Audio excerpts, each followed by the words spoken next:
본문의 말씀 에베소서 1장 17절에서 19절 말씀 중심에서 바울의 기도라는 제목으로 함께 말씀을 통해 은혜 나누기를 원합니다.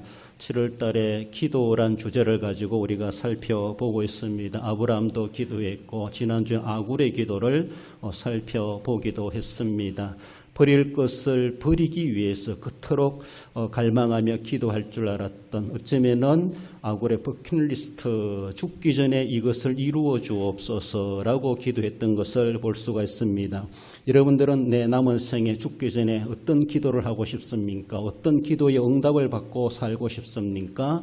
어쩌면 이 세상 것을 구하는 그런 것보다가도 또 성숙된 성도의 모습으로 하나님 앞에 내가 남은 생에 살아가야지, 더 성장하고 더 성숙되어지고 더 하나님이 기뻐하시는 예수님을 닮아가는 삶이 돼야지라고 하는 그런 모습 속에서 어쩌면은 아굴도 그런 기도를 할 수 있었지 않았겠는가. 가난하게도 부하게도 마옵시고 오직 일용할 양식으로 채워주시고 하나님 한 분만으로 만족하기를 원했던, 정말로 세상 욕심 연연하지 아니하고 우리 하나님의 나라를 소망하며 믿음으로 그날 하나님의 은혜로 만족하며 살아가고자 했던 그런 아주 소박하고 어쩌면 성숙된 성도의 모습을 우리가 살펴보았습니다.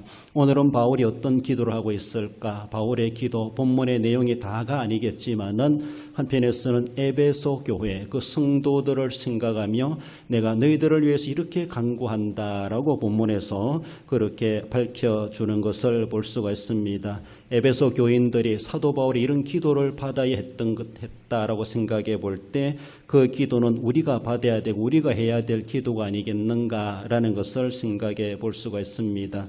우리가 세상 살아가면 오늘 이 시대는 더욱더 전문 지식을 필요로 하고 있습니다. 여러분들이 농사일에 일평생 그렇게 종사해 가면서 포도, 참외, 자두 무엇을 하든지 벼농사를 하든지 하루 매년마다 농사하면서 경험이 있게 되죠. 이런 병에는 저런 환경에는 저런 날씨에는 어떻게 해야 될 것인가, 영양제를 어떻게 희석해서 공급해야 될 것인가, 수분을 어떻게 공급하고 밭관리, 나무관리, 뿌리관리 해가야 될 것인가, 겨울철을 어떻게 해야 되고 또 잎이 날 때는 어떻게 해야 되고 어떤 약을 치어야 될 것인가. 정말 여러분들 그 어느 누구보다도 그 농사의 박사들이다라고 할 수가 있습니다.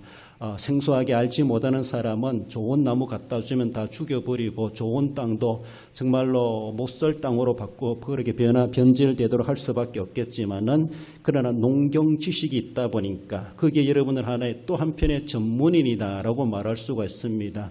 그렇지만 우리가 이 세상 살아가면서 정치, 경제, 사회, 보건, 농업, 해양, 군사, 교육 이 분야뿐만 아니라 우리는 또 한편 하나님의 나라를 추구하며 저천성을 향하여 가는 우리는 순례자, 믿음의 사람들이다라고 생각할 때에 그 분야에서도 우리가 전문 지식이 필요하다라는 겁니다. 목사님들만 아시면 됩니다. 이런 것이 결코 아니라는 것이죠. 그러니까 예수님을 믿는 우리 모든 사람들이 성경을 통해서 주시는 하나님의 말씀의 지식, 저천성을 향하여 나가는 성도가 가져야 될 성숙된 성도에 갖추어가야 될 지식이 어떤 것인가, 알아야 될 것이 무엇인가. 그렇습니다. 세상 사람들이 우리는 그들보다 더 영적인 전문 지식인이 돼야 되죠. 우리가 농경사에 대해서 내가 포도농사 수십 년 하니까 누구에 가서 지도도 할 수 있고 가르쳐 줄 수도 있고 수정해 줄 수도 있고 알려줄 수 있습니다. 그렇지 않습니까? 그렇다면 우리가 수십 년 예수님을 믿어가면서 신앙적인 모습에서 얼마나 전문 지식이 있는가, 얼마나 남들에게 그것을 가르쳐 줄 수 있고 전수해 줄 수 있고 그들에게 잘못된 것을 고치게 할 수 있을까? 우리는 생각해 볼 때에 그거는 목사님들만 하고 신학자들만 하는 것이지 나와는 아무런 상관없다. 그럼 여러분은 천국 문 앞에까지만 가고 그 안에는 안 들어갈 겁니까? 그러니까 그 안에 들어가기까지 많은 숱한 어려움과 고난을 당하는 것은 목사나 신학자뿐만 아니라 모든 성도들의 영적 싸움의 과정이라는 것. 우리가 이번에 철로 역정 우리 순례를 통하여 하나의 그런 과정을 통해서 수련을 통해 경험해 봤던 것처럼 모두가 다 그런 시련과 시험을 당하고 있는 가운데 성숙되지 않으면은, 영적 지식이 갖추어지지 않으면은 우리는 거기서 도태되고야 말고 어쩌면 농사 짓다가도 망하는 그런 사람이 있는 것처럼 지식이 딸리기 때문에, 제대로 알지 못하기 때문에 그런 병에 그리고 나무 관리를 제대로 해가지 못하므로 한 해 짓다가 그 다음에는 피농해 버리는 그런 모습들이 있는 것처럼 과연 나의 영적인 삶은 어떠한가? 내가 정치적으로, 경제적으로, 사회보건적으로 또 어쩌면은 해양적으로, 군사나 교육적으로 거기에 내가 그렇게 전문인이 되지 못한다 할지라도 수십 년간 성경을 안고 살아간 우리들이 과연 성경에 대해서 영적인 전문 지식은 얼마나 있을까? 우리 자신들을 돌아볼 수 있어야 할 것입니다. 사도 바울은 그것을 생각하며 에베소 교인들을 위해서 기도하고 있습니다. 신앙에 기초가 없는 사람이 아닙니다. 신앙에 기초가 있는 사람들인데 하지만 내가 너희들을 위해서 이렇게 간구한다라고 더 성숙해 가기를 바라면서 기도하는 것을 볼 수가 있죠. 알 것을 알아야 됩니다. 모르고 지나가면은 모르기 때문에 망할 수밖에 없지만은 그러나 아는 사람은 미리 예방할 수가 있고 막아낼 수가 있고 이겨낼 수가 있습니다. 성숙되고 성숙하기를 원하는 성도의 기도, 사도 바울이 에베소 교회를 위해서 기도하지만 또한 우리를 위해서도 기도해 주시는 말씀이고 우리가 또한 기도해야 될 내용이다라고 볼 수가 있습니다. 문제는 하나님을 알아야 될 것을 말씀하고 있습니다. 하나님을 알기 위해서는 두 가지 영을 받아야 된다. 그런 모습으로 말씀하고 있습니다. 먼저는 지혜의 영임을 말씀하죠. 17절에 우리 주 예수 그리스도의 하나님 영광의 아버지께서 지혜의 영을 너희에게 주사 하나님을 알게 하시고, 하나님을 알기 위해서는 영이 필요하다는 것이죠. 한마디로 성령의 역사를 이야기하는데 지혜의 영이신 성령께서 오셔서 우리에게 지혜를 주실 때에 하나님을 알아갈 수가 있다. 더 전문 지식인이 될 수가 있다라고 말할 수가 있는 겁니다. 지혜의 영, 지혜라고 하는 것은 소표라는 단어인데 누가복음 2장 40절에 예수님의 아기 시절에 자라났던 구절을 보면은 아기가 자라며 강하여지고 지혜가 충만하며 하나님의 은혜가 그 위에 있더라라고 하며 예수님의 아기 시절에 자라났던 그 모습을 지혜가 충만했다, 자라나면서 지혜도 컸다 이렇게 말씀하고 있습니다. 한마디로 성장 과정에 대해서 그저 육신적 키만 큰 것이 아니라 지혜가 충만해졌다는 것이죠. 키가 크고 지혜가 자라고 믿음이 자라났다 이렇게 말하는 것처럼 사무엘이 어린 시절도 그렇게 말하죠. 사무엘상 2장 6절에 보면 아이 사무엘이 점점 자라매 여호와와 사람들에게 은총을 더욱 받더라. 자라날수록 더욱더 사람들에게 또한 하나님에게 인정받고 하나님의 지혜가 충만해졌던 사무엘의 어린 시절을 보여주기도 합니다. 그렇습니다. 단순히 믿음의 연수만 채워가고 나이만 들어 커가는 그런 모습이 아니라 내면적인 모습에서 오늘 본문으로 바라볼 때 지혜의 영이 충만해지고 지혜의 영이 점점 가면 갈수록 점점 은총을 받더라라고 말하는 것처럼 점점 강하여지고 점점 자라났다, 커갔다라는 것은 오늘 본문에서 우리에게 주시는 성도들의 영적 삶이 이렇게 날마다 자라나고 성장해 가야 한다고 하는 것을 말씀하죠.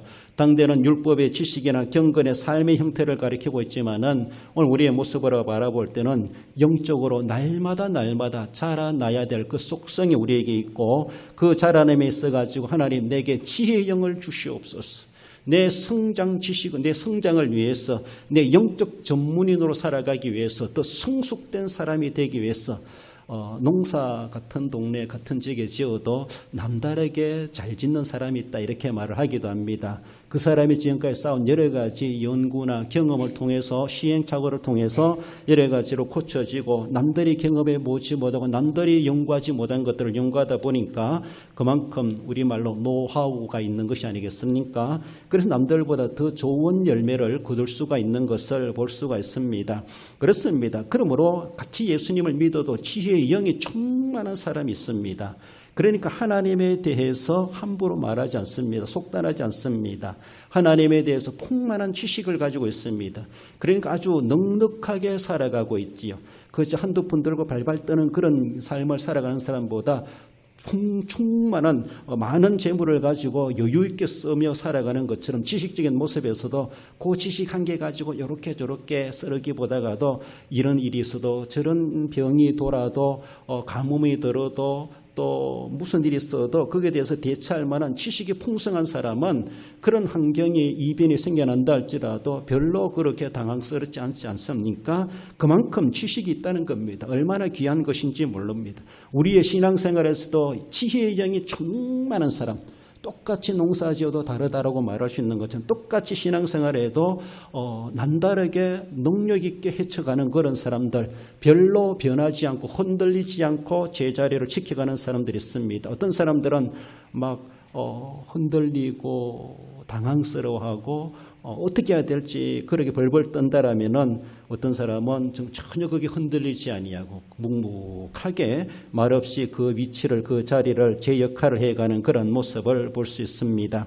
우리가 하나님의 은혜를 알고 하나님 알게 되는 그 은혜는 정말로 사람이 어떤 지식이나 어떤 연구로 이루어지는 것이 아니라 하나님께서 우리에게 은혜 주셔야만이 성령의 은혜로만 우리가 이루어질 수 있다. 그렇게 말합니다. 이레니우스라는 그런 학자는 신앙을 주는 성령의 은혜는 마치 이슬과 비가 내려가지고 땅을 촉촉하게 적시는 것처럼 그래서 나무를 키우고 결실하게 되는 것처럼 고요하게 임한다. 그렇게 하나님의 은혜 임하는 것을 그렇게 표현합니다.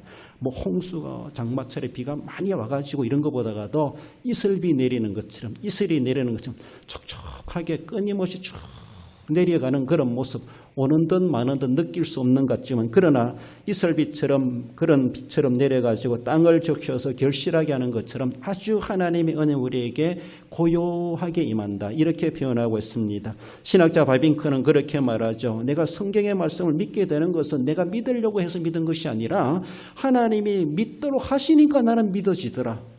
그렇다는 겁니다.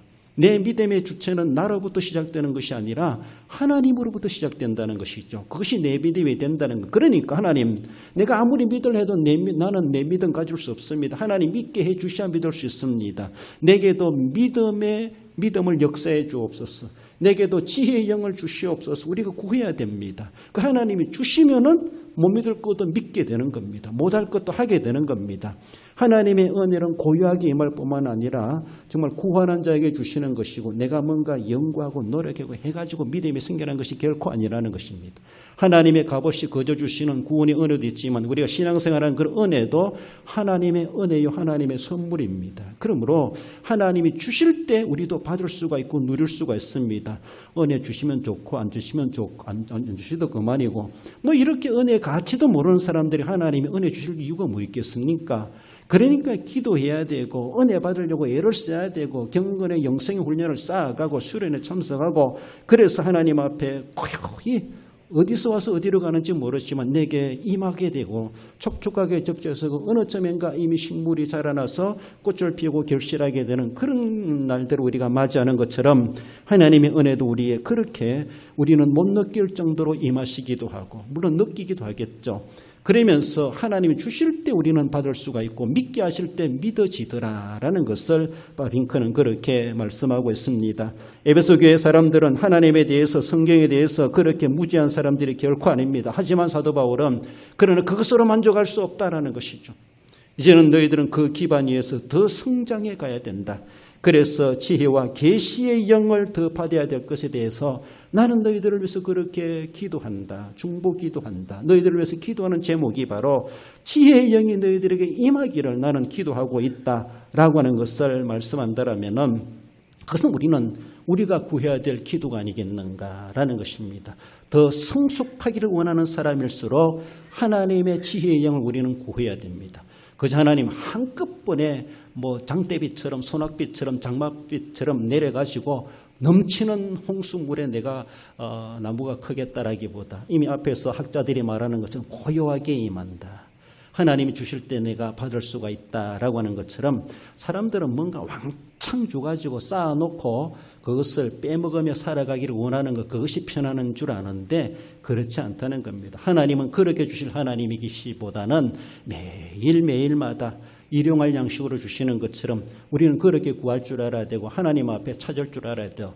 왕창 창고에 쌓아놓고 게으른 부자와 같이 이제는 호의호식하며 그렇게 살겠다. 배불러서 하나님을 모른다라고 할 수 있습니다. 그러므로 있든지 없든지 늘 하나님 앞에 구하는 그런 삶, 하나님 앞에 쉬지 않는 기도의 삶을 우리는 추구해 갈 수 있어야 할 것입니다. 고난의 시대가 있다 할지라도 어쩌면은 또 앞으로 오늘의 삶은 성장의 시대라고 생각해 볼 때 내 고난을 극복해 가고 믿음이 성장하기 위해서 하나님 아버지 일반 영적 지식만이 아니라 정말 더 밝은 눈을 열어주시옵소서, 지혜의 영을 주시옵소서. 하나님 앞에 구하는 그런 삶, 하나님을 더 깊이 알아가되 지혜의 영이 임하였을 때 하나님에 대해서 더 깊이 더 아름답게 알아갈 수가 있다라는 것입니다.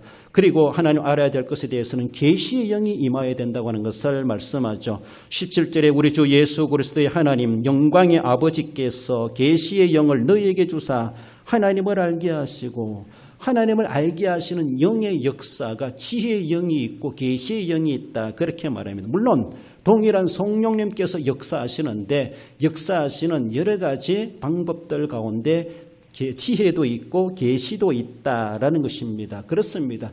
그런 영을 통하여서 하나님을 더 깊이 알아갈 수가 있다는 것이죠. 그렇습니다. 그래서 지혜의 영뿐만 아니라 계시의 영을 너희에게 주사 하나님을 알게 하시고, 하나님을 알아가기 위해서 지혜의 영을 주시옵소서, 계시의 영을 더하여 주시옵소서. 계시라고 하는 말은 아포칼리시스라는 그런 말인데 덮개를 벗기다, 드러내다, 폭로하다라는 겁니다. 계시하신 하나님의 말씀이죠. 우리에게 보여주신 말씀, 성경입니다. 기록된 말씀입니다. 그렇습니다. 현재적 계시보다 이미 계시된 말씀을 더 밝히 알게 하시는 말씀. 이미 계시된 말씀인데 우리가 이 말씀 읽는다고 듣는다고 다 이해가 됩니까? 다 알 수 없습니다. 그러니까 이미 계시된 말씀도 다 모르고 있습니다. 그러나 하나님 이미 계시된 말씀을 내가 알게 해 주옵소서. 말씀을 깨닫게 해 주옵소서. 계시의 영을 내게도 허락하여 주시고, 그래서 말씀을 나도 깨닫게 해 주옵소서. 듣는 길을 허락해 주옵소서. 들려지게 해 주옵소서. 계시의 영이 임했을 때 그 말씀을 들려지고 깨닫게 해주고 읽었을 때 하나님의 음성, 하나님의 뜻을 깨달을 수가 있지 않겠는가, 그것을 말씀하고 있습니다. 성장과 전혀 생각 없는 사람은 이런 기도할 수 없을 겁니다. 그러나 더 은혜를 삼하고 더 주님을 닮아가길 원하고 더 하나님을 바르게 알고 바르게 섬기고자 하는 사람들은 이런 기도해야만 할 것을 말씀하고, 이런 기도하는 성숙된 사람으로 하나님을 몰라서 못 섬기는 그런 무지한 자가 아니라 이제는 아는 자로서답게, 아는 자답게 하나님을 더 알므로 인해서 바르게 섬겨갈 수 있어야 할 것을 말씀하십니다. 역대하 26장 5절에 보면은 하나님의 묵시를 밝히 아는 스가랴가 사는 날에 하나님을 찾았고 그가 여호와를 찾을 동안에는 하나님이 형통케 하셨더라고 말씀하고 있습니다.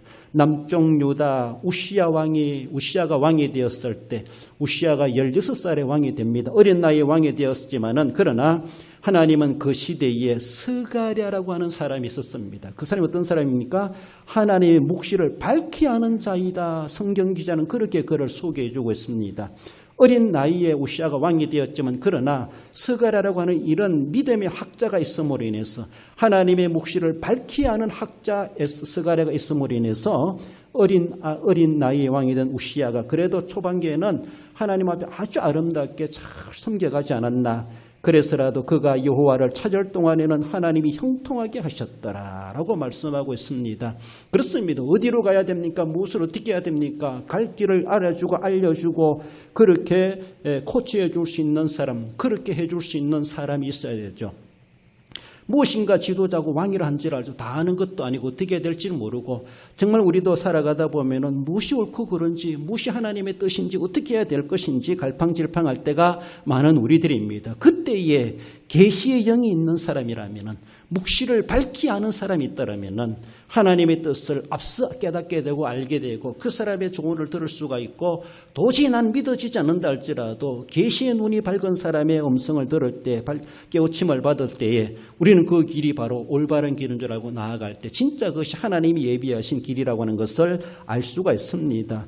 하나님의 묵시를 밝히 하는 스가랴가 사는 날 동안에, 스가랴가 그 시대 그 역할을 했던 것처럼 오늘 이 시대에도 계시의 영이 있는 사람, 지혜의 영이 있는 사람, 하나님의 말씀에 대해서 깊이 알고 뭔가 그것을 밝혀줄 수 있는 묵시에 밝은 사람이 있다라면은 그 사람이 정말 이 세상이 우리나라에 정말로 영적이고도 인간 문화재가 아니겠는가라고 볼 수 있습니다.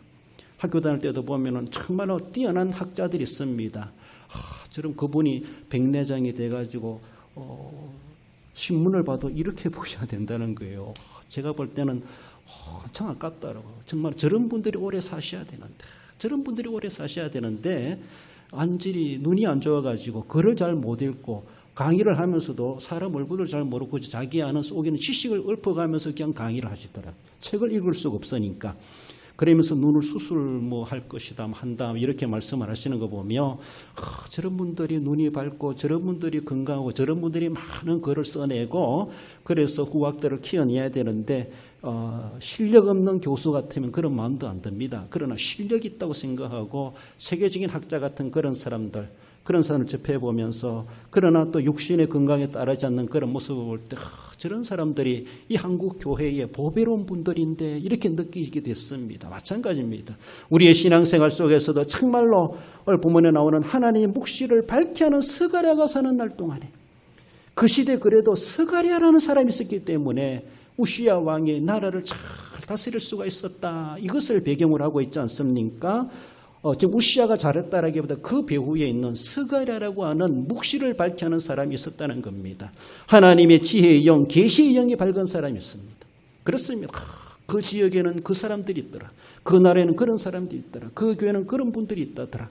그 기도에 깊이 있는 사람, 신앙에 깊이 있는 사람, 말씀의 박사들이 있다더라. 막 이렇게 하면서 그런 사람들이 보배로운 사람과도 같고 인간 문화재와도 같고 천년 기념물과도 같은 그런 모습들이 얼마나 귀한지 우리는 그런 사람들의 덕분에 도리어 더 편안하게 살아가고 있지 아니한가. 그런 무임성찬한 삶보다가도 정말로 하나님은 이 깊이를 알고 나라와 민족과 교회와 우리 성도들을 위해서 나보다도 수십 배 기도하는 그런 분들 때문에 내가 도리어 그 사람의 기도의 영향에 의해서 그 사람들의 의인적인 삶을 때문에 하나님의 긍휼을 덧입고 살아가고 있구나라는 걸 생각하며 우리는 영적으로 빚진 자라는 것을 생각하며 남은 생에 나도 그런 사람이 돼야지, 나도 그렇게 해야지라고 생각할 수 있어야 됩니다. 하나님의 묵시를 밝히는 스가랴가 있었던 건 오늘 이 시대 우리를 바라보면은 하나님의 구속의 은혜 무엇을 한다 할지라도 어떤 오늘의 현실적인 난관과 어려움과 역경이 있다 할지라도 주님의 고난을 생각하며 주님의 구속의 은혜를 생각할 때 그것이 문제가 되지 않고 그것이 내게 어려움이 되지 않고 그것이 나를 주지 않게 만드는 일이 결코 될 수가 없다는 겁니다. 비율적으로 생각해 볼 때 구속의 은혜가 제대로 가치를 느끼지 못하는 사람은 현실적인 문제가 크게 보일 수밖에 없습니다.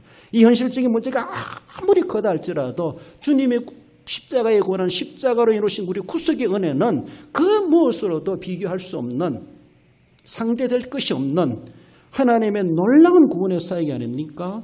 세상 모든 것을 가졌다 할지라도 십자가 없는 사람은 그 인생 도루묵이 되고 맙니다. 얼마나 불행한지 몰라요. 그러므로 세상 것보다가도 세상에 죽는데 사느니 무슨 일이 있다 할지라도 내 속에 계시의 영이 있는 사람, 묵시를 밝게 하는 스가랴라고 말하는 것처럼 예수 그리스도의 구속의 은혜의 감격이 계속 불타오르고 솟아오르고 그것이 존재하는 사람이라면은 눈앞에 있는 현실적인 문제가 문제로 여겨지지 않습니다. 있을 수밖에 없습니다. 문제는. 그렇지만 도리어 그 문제를 딛고 일어서게 되고 그 문제를 건너가기도 하는 능력을 발휘해 갈 수 있다는 것이죠. 우리가 계시의 영을 가질 뿐만 아니라 더 나아가서는 그 속에 임하시는 주님의 구속의 은혜의 감격이 날마다 넘쳐나고 그것을 재확인해 가야 되죠. 그러므로 우시야가 그 스가랴 때문에서라도 형통하게 나라를 다스릴 수가 있었다라고 말하는 것처럼 오늘 한국교회가 있으므로 우리 대한민국이 평안하게 설 수가 있고 여기에서 그 가운데서도 정말로 나라를 위해서 교회를 위해서 성도들을 위해서 영혼 구원을 위해서 민족 복음화를 위해서 남다르게 복음 전하고 기도하고 헌신하는 5인 10명과도 같이 남다르게 섬겨가는 구속의 은혜의 신치리에 살아가는 신실한 믿음의 사람들 때문에서라도 하나님 지금도 우리에게 긍휼을 베풀고 계시다는 것에 대해서 얼마나 귀한지 내가 그런 사람이 돼야지 나는 그런 성숙된 사람이 돼야지 그런 영적인 빚진 느낌을 가진 사람은 나도 지혜의 영이 있고 나도 계시의 영을 받아가지고 하나님 앞에 그렇게 남다르게 섬겨가야지 세상 사람들은 신앙 약한 사람 그거 뭐 종료하다고 그거 뭐 그렇게 필요하다고 느낄지 모르지만은 그러나 한 단계 한 단계 배워가고 알아가다 보면은 더욱더 성숙된 은혜를 갈구하게 되어져 있습니다. 우리가 진짜 구속의 은혜를 가지고 살아간다라면은 그것으로 정체되고 멈추는 자가 아니라 더 추구해가고 더 하나님의 은혜를 받기를 사모하며 남은 생에 정말로 하나님을 알아가는 그런 삶으로서 올바른 더 믿음의 삶을 살아가고자 몸부림쳐 갈 수 있어야 할 것입니다. 바울은 기도합니다. 하나님을 알 것뿐만 아니라 하나님이 베푸신 이 일을 알아야 될 것을 두 번째로 말씀하고 있죠. 18절에 너희 마음의 눈을 밝히사 그의 부르심의 소망이 무엇이며 성도 안에서 그의 기업의 영광이 풍성함이 무엇이며 너희로 알게 하시기를 구하노라 라고 19절을 마지막 말하면서 어떻게 먼저는 너희 마음의 눈을 밝히사 눈이 밝아지면은 알 것을 알게 될 것을 우리에게 소개해 주고 있습니다. 그래서 하나님이 우리에게 베푸신 크나큰 은혜가 있는데 그것을 알기 위하여서는 먼저는 마음의 눈이 밝아야 된다는 것입니다. 그렇습니다. 내 눈이 어두우면은 보여줘도 몰라요. 보여줘도 못 본다는 것이죠. 보여줘도 못 알아채린다는 겁니다. 눈이 있으나 보지 못하는도다 라고 말할 수가 있죠. 시편 119편 18절에서도 내 눈을 열어서 주의 율법에서 놀라운 것을 보게 하소서. 주의 눈을 열어서 내 눈을 열어서 주님의 율법에서 놀라운 것을 보게 하소서. 하나님이 행하신 행적들에 대해서 나로 하여금 보게 해 주옵소서. 그것을 뭔가 보고 싶어하는 열망 있는 성도의 간구가의 모습이 아닙니까? 그거 봐도 그거 보여주면 뭔데요? 내게 뭐 남는 게 뭔데요? 그저 세상 것들로 계산하는 사람은 그에 대한 가치를 느끼지 못하고 그것을 구할 줄도 모를 것입니다. 그러나 정말로 세상에 어떤 계산적으로 내 손에 잡히는 게 없다 할지라도 정말로 주의 율법에서 주님의 놀라우신 일들을 내가 발견하고 싶고 보고 싶습니다. 내 눈을 열어주실 때 나는 그것을 볼 수가 있습니다. 내 영안을 열어주시옵소서. 내 마음의 문을 열어주시옵소서. 내 눈을 떠여지게 하시옵소서라고 하는 것이죠. 성숙된 기도에 성숙된 성도는 이런 기도를 하게 된다는 것입니다. 사도행전 26장 18절에서도 그 눈을 뜨게 하여 어둠에서 빛으로 사탄의 권세에서 하나님께로 돌아오게 하고 무슨 말입니까?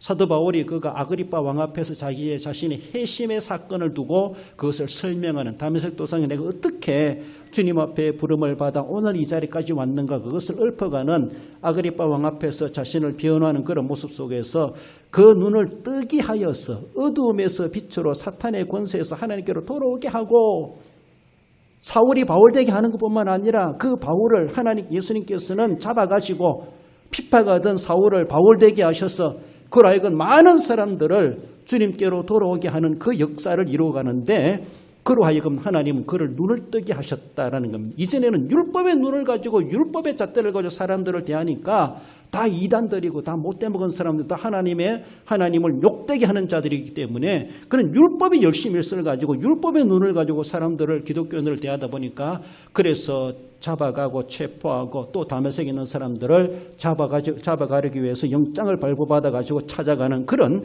발걸음이었다라는 것이죠. 그러나 부활하신 주님께서는 바울을 잡아가지고 율법의 눈이 아니라 복음의 눈을 뜨게 하시죠. 실제적으로 눈도 어두워졌습니다. 그러나 주님께서는 육신의 눈도 회복되게 하실 뿐만 아니라 이제는 율법의 눈이 아니라 복음의 눈을 뜨게 하시는 것이죠. 그래서 내 눈을 열어주셨다는 겁니다. 내 눈을 뜨게 하셨다는 겁니다. 나도 이제는 볼 것을 제대로 볼 줄 아는 눈을 갖게 되었다라는 것입니다. 그렇습니다. 저도 신대원 갈 때 안경을 딱 썼는데 안경집에서 딱 나오고 멀리를 보니까 딴 세상 같아요. 그전에는 저 멀리는 간판이 보이지도 않았는데 안경 쓰고 나서 딱 보니까 한눈에 쫙 다 들어오더라고요. 안경이란 효력이 이렇게 크구나. 그 뒤에 앉아도 칠판 글씨가 잘 안 보였어요. 그래서 안경 써야 되는가?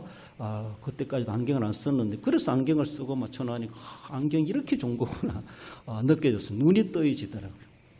눈이 있어도 보이지 않는 게 있습니다. 못 봅니다. 보여줘도 뭔가 모를 수 있습니다. 색깔도 구분 안 돼도 글씨도 구분 안 되고 그렇습니다. 바울도 엉뚱한 눈을 가지고 세상을 살다 보고 하나님을 믿다 보니까 결국 하나님을 대적하는 자가 되었던 것이죠. 그러나 하나님께서는 부활하신 예수님께서는 그를 잡아가지고 완전히 180도 뒤바꿔 놓지 않습니까?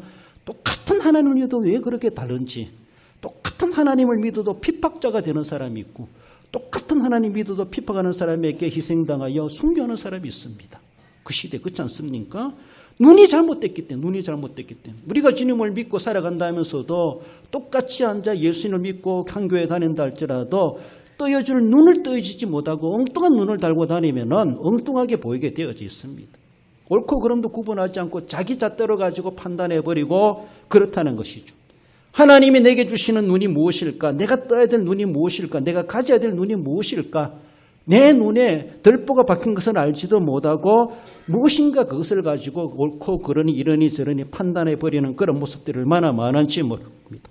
사도 바울은 우리의 마음의 눈을 밝혀주시기를 하나님 앞에 그토록 에베소 교인들을 위해서 기도한다라는 겁니다.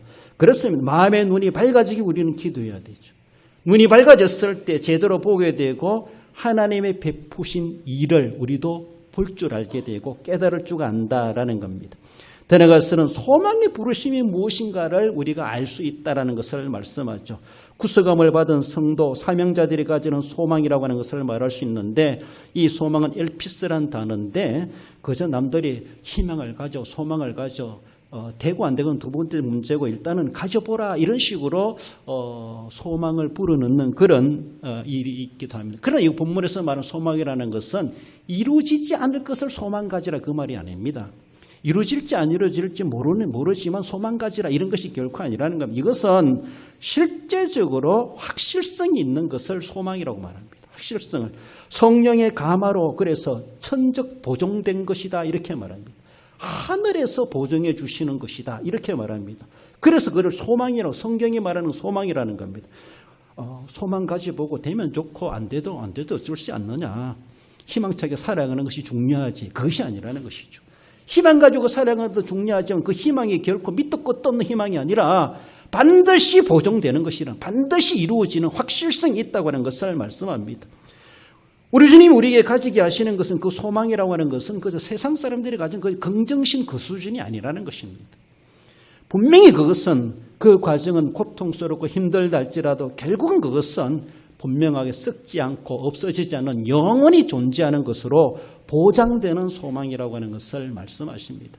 예수 그리스도 안에서 우리에게 주신 구원의 소망이 그럴 뿐만 아니라 천국의 소망이 그럴 뿐만 아니라 우리가 수고하고 애쓰고 많은 것을 남길 때 하늘의 면류관에 예비되는 그 소망이 정말로 우리에게 확실하게 보장되는 것이라는 것이죠. 가봐야 하는 것이 결코 아니라는 것이죠. 우리는 지금에 봐서는 가봐야 알겠지라고 말할지 모르지만은 그러나 이 세상에서 분명히 주님께서 말씀을 통해서 우리에게 주시는 그 소망은 우리를 부르심의 소망은 구속을 위해서 부르심의 소망 우리를 사명자로 부르심에 대한 소망 그것은 분명하게 보정되어져 있다는 겁니다. 그러므로 그 소망을 알아야 돼요. 소망을 알고 소망을 가지고 살아가라는 것이죠. 안 돼도 좋으니까 긍정심을 가지고 살아가야지 그런 수준도 그 세상의 수준일 수밖에 없습니다. 그런 자세도 참 중요하기도 하죠. 그러나 그 단계를 뛰어넘어 가지고 긍정심 가지고 긍정적으로 살아가는 것뿐만 아니라 그것은 분명하게 확실하게 성취되고야 만다고 하는 것을 말씀합니다. 그 성취되고야 만다는 것을 기업의 영광이다. 오늘 본문에서 그렇게 말합니다. 소망의 대상에 대해서 해설해 주는 것이 바로 기업의 영광인데 그 기업의 영광이 얼마나 풍성한지를 알게 될 것을 말씀합니다. 기업이라고 하는 것은 재산, 상속 재산이고 유산이고 더 나아가서는 하나님의 나라라는 것이죠. 우리의 소망은 하나님의 나라입니다. 하나님의 나라. 그 나라는 가봐야 있는가 아는가 아는 것이 아니고 그저 추상적인 나라가 아니고 성경 속에 있는 나라가 아니고 실제적으로 우리가 대한민국의 땅을 딛고 살아가는 것처럼 하나님의 나라가 그렇게 완벽하게 존재하고 있다는 것이죠. 죄와 사망이 없고 슬픔과 눈물이 없는 곳, 영생하는 곳, 하나님의 나라, 그 기업의 영광, 그 영광 우리에게 분명히 보장되게 되어져 있다는 것을 말씀하죠. 더 나아가서는 하나님의 영원한 통치에 참여하는 그 자체가 우리의 기업입니다. 하나님의 통치에 참여하는 그 자세. 그렇습니다. 베푸신 일이 무엇인가 하나님의 능력의 크심을 안다는 것을 또한 네 번째로 말씀하죠. 소망의 성취의 방편을 말씀하는데 19절에 보면은 그의 힘의 위력으로 역사하심을 따라 믿는 우리에게 베푸신 능력의 지극히 크심이 어떠한 것을 너희로 알게 하시기를 구하노라. 사도 바울이 너희들이 뭔가 알아야 되길, 이것을 이 정도는 알아야 된다. 뭔가 알에 대한 지식을 이야기한다고 하지만은 세상 사람들은 그런 지식 그거 알 것도 없고 알 필요도 없다라고 말할 수 있습니다. 왜? 세상 살아가는 데는 아무 지장 없습니다. 아무 지장 없어요. 그거 알아야 구원받는 것도 아닙니다. 이미 이것은 구원받은 사람들, 성도들에게 믿음의 성장을 위해서, 더 성숙된 믿음의 삶을 위해서, 더 하나님을 더 온전하게 온 마음 다하여 섬기기 위해서 그렇게 성숙된 성도가 되도록 하기 위해서 내가 너희들이 이런 기도를 하고 있다. 그들이 기도 제목을 제시하고 자신의 기도가 이렇다라고 말하며 지금 너희들도 너희들을 자신들을 위해서 이런 기도해야 된다라고 제시해 주시는 사도 바울의 조언이라고 말할 수가 있습니다. 그 힘의 위력으로 역사하심을 따라 그 힘의 위력이 어떤 위력인가? 우리는 그것을 분명히 알아야 된다는 것이죠. 우리에게 베푸신 하나님의 그 일이 어떤 능력을 가지고 행사하시는가? 한마디로 말한다면은 죽은 자 가운데서 예수 그리스도를 살리신 능력이다, 이렇게 말할 수 있습니다. 죽었던 예수님을 살리신 능력, 다르게 보면 사망 권세도 이기시는 능력. 사망 권세 이길 능력자가 세상에 누구 있습니까? 그 무슨 방법이 있습니까? 사망을 미사일 쏜다고 사망이 없어지고 핵폭탄을 터뜨린다고 사망이 없어집니까? 사망이 더 많이 생겨나죠. 세상은 사망을 도리어 만들어내고 있지만 그러나 예수 그리스도 하나님의 능력은 그 사망을 없이 해주신다는 것이죠. 사망을 이기시는 능력이라는 것이죠. 그 능력을 가지고 우리에게 베푸신 하나님의 일이라는 것이죠. 하나님 우리에게 행하신 그 모든 그 일은 세상들 사람들이 흉내낼 만한 그런 일이 결코 아니라는 것이죠. 한마디로 말한다면은 죽은 자 가운데서 예수 그리스도를 살리신 하나님의 능력이라는 것이죠. 그 위력이라는 것이죠. 우리를 도우시는 하나님은 그런 능력자이시다. 우리의 배후에 서 계신 우리 하나님, 우리의 아버지, 나의 아버지는 그런 하나님이시다 라고 하는 것을 우리 읽지 않았지만 20절, 21절에서 부언적으로 말씀해 주는 것을 볼 수가 있습니다. 그렇습니다. 베푸신 이를 알기를 원하노라. 이것을 알면은, 이것을 아는 성도는 세상 말로 뒷배가 든든합니다. 내가 이래도 이런 사람인데, 내 배후에 이런 분이 계신데 얼마나 당당하겠습니까? 그렇지 않습니까? 자기 마당에 있으면 50점 따고 들어간다는 것 같은데 이것을 모르기 때문에 벌벌 떨고 이런 사실을 모르기 때문에 용기도 없고 세상의 어떤 위협에 움츠리고 안 믿는 채 해버리고 믿음을 숨기려고 하고, 그러나 이 진리의 비밀을 아는 사람, 이 하나님의 배후에 이런 하나님이 서 계시는 걸 안다라면 무엇이 두렵겠는가? 당대도 고난의 시대였습니다. 교회가 성장하는 시대였습니다. 그 시대에 살아가는 성도들에게 사도 바울은 내가 너희들이 이런 성도들이 되기를 기도한다 라고 하는 것은 오늘 이 시대에, 모든 시대에 신약교회 성도들에게 주시는 기도가 아니겠는가. 우리가 그렇게 간구하고 기도하면서 그런 기도의 사람을 하나님 앞에 고난이 있다 할지라도 또 어떤 사정이 있다 할지라도 더 나아가서는 하나님 나라가 확장되고 있는 오늘의 성장의 시대에 거기에 발맞춰 살아가는 성도로 합당한 우리의 모습이 될 수 있을 것을 말씀하고 있습니다. 오늘도 우리를 위해서 기도하고 계실 성령님이 계시고 주님이 계심을 기억하며 오늘 나도 늘 기도하되 그저 세상 것을 구하는 그런 모습이 아니라 하나님 나라 의를 구하고 하나님 내게도 지혜의 영을 더하여 주시고 계시의 영을 더하여 주시고 하나님 내 눈을 뜨게 해 주시옵소서. 주님의 부르심의 소망이 어떤 소망인지 보정되는 소망을 내가 확실히 알게 하시고 기업의 영광이 얼마나 크고 영광스러운 것이고 풍성하신 것인지, 그리고 그 능력이 얼마나 위대한 능력인가를 내가 제대로 바르게 알게 해 주옵소서. 이 성숙된 믿음의 사람으로 우리 하나님 앞에 기도하시고 그리고 그 믿음의 확신, 기도의 확신을 가지고 응답받아 승리 생활에 갈 수 있어야 할 것입니다. 말씀을 맺습니다. 우리 성도 여러분, 지혜와 계시의 영을 더해 주시기를 기도하십시다. 여러분들 성숙하고자 하는 성도는 이런 기도하게 되어져 있다고 하는 것을 말씀합니다. 그저 이것도 해주세요. 우리 아들 잘 되게 해주세요. 뭐 잘 되게 해주세요. 그것만이 아니라 하나님 우리 아들에게 지혜의 영을 주시옵소서. 아들을 위해 기도한다면 우리 자녀에게 계시의 영을 더하여 주시옵소서. 내게도 주실 뿐만 아니라 우리 온 성도들에게 지혜와 계시의 영을 더하여 주시옵소서. 기도해야 되죠.